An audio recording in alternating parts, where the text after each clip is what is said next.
Thiruvananthapuram medical കോളേജിൽ വൻ സുരക്ഷാ വീഴ്ച. പരിശോധനയ്ക്കായി ലാബിലെത്തിച്ച ശരീരഭാഗങ്ങൾ ആക്രിക്കാരൻ മോഷ്ടിച്ചു. ആക്രിക്കാരനെ പോലീസ് കസ്റ്റഡിയിലെടുത്തു. സുജിത് സുരേന്ദ്രനാണ് തിരുവനന്തപുരത്ത് വിവരങ്ങളുമായി ചേരുന്നത്. സുജിത്, ഇത് അത്ഭുതം തോന്നുന്നൊരു വാർത്തയാണ്.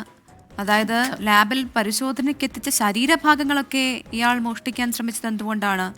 എന്താണ് പോലീസ് പറയുന്നത്? പ്രവിത, അത്ഭുതം മാത്രമല്ല, അത്ഭുതവും അമ്പരപ്പും മാത്രമല്ല, തിരുവനന്തപുരം മെഡിക്കൽ കോളേജ് ആശുപത്രി അധികൃതരുടെ വീഴ്ചയിലേക്ക് കൂടി വിരൽ ചൂണ്ടുന്ന ഒരു സംഭവമാണ് ഇപ്പോൾ ഉണ്ടായിരിക്കുന്നത്. അല്പസമയം മുൻപാണ് ഇത്തരത്തിലൊരു സംഭവം ഉണ്ടായത്. തിരുവനന്തപുരം മെഡിക്കൽ കോളേജ് ആശുപത്രിയിലെ പതോളജി ലാബിലേക്കും അതുപോലെ തന്നെ മൈക്രോ ബയോളജി ലാബിലേക്കും എത്തിച്ച ശരീരഭാഗങ്ങളായിരുന്നു ഇവ.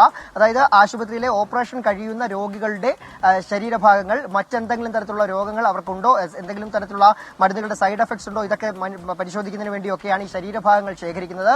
ഇത് ഈ ലാബുകളിലേക്ക് എത്തിക്കുകയാണ്. അവിടെ ഇന്ന് നടക്കുന്ന പരിശോധനയുടെ ഓപ്പറേഷനുകളുടെ സാമ്പിളുകളാണ് അടുത്ത ദിവസത്തെ പരിശോധനയ്ക്കായി എത്തിക്കാറുള്ളത്. അങ്ങനെ ഒരു ആംബുലൻസ് ഡ്രൈവറും അറ്റൻഡറും ചേർന്നാണ് ഇത് ഈ ലാബിലേക്ക് എത്തിക്കുന്നത്. അത്തരത്തിൽ എത്തിച്ച് സ്റ്റെയർകേസിന് സമീപം സൂക്ഷിച്ചിരുന്ന ഈ ശരീരഭാഗങ്ങളാണ്, ഏതാണ്ട് 17ഓളം രോഗികളുടെ ശരീരഭാഗങ്ങളാണ് മോഷ്ടിക്കപ്പെട്ടത്.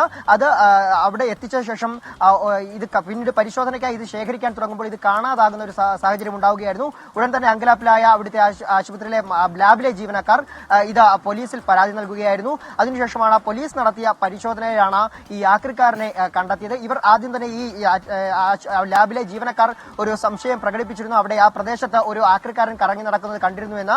അങ്ങനെ ഇയാളെ കേന്ദ്രീകരിച്ച് അവിടെ ഇയാൾക്കായി പരിശോധന നടത്തി. അങ്ങനെ ഈ ആക്രിക്കാരനെ കണ്ടെത്തി പരിശോധന നടത്തിയപ്പോൾ അയാളിൽ നിന്നും ഈ ശരീരഭാഗങ്ങൾ നിറച്ച ശേഖരിച്ചു വെച്ചിരുന്ന ആ സാമ്പിളുകൾ ശേഖരിച്ചിരുന്ന ആ ടിന്നുകൾ ഉൾപ്പെടെ കണ്ടെത്തുകയായിരുന്നു. എന്തായാലും ഇപ്പോൾ police Thiruvananthapuram medical college police സ്റ്റേഷനിൽ പോലീസ് ഇയാളെ ചോദ്യം ചെയ്തു വരികയാണ്.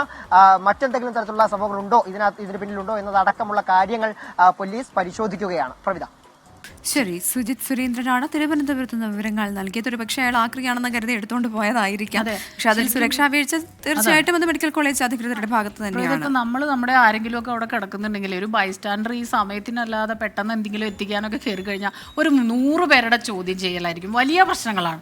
ഇതുപോലെയുള്ള സുരക്ഷാ വീഴ്ചയൊക്കെ നടക്കുന്നത് ഇവരാരും അറിയുന്നില്ലേ? അതുതന്നെയാണ് അതിൻ്റെ ആക്രിക്കാരനെ കുറ്റപ്പെടുത്തുന്നതിന് മുൻപ് ശ്രദ്ധിക്കേണ്ട കാര്യം. അതല്ലേ? തീർച്ചയായിട്ടും ഇതിൽ അന്വേഷണം കൃത്യമായി നടക്കണം, നടപടിയും ഉണ്ടാകണം.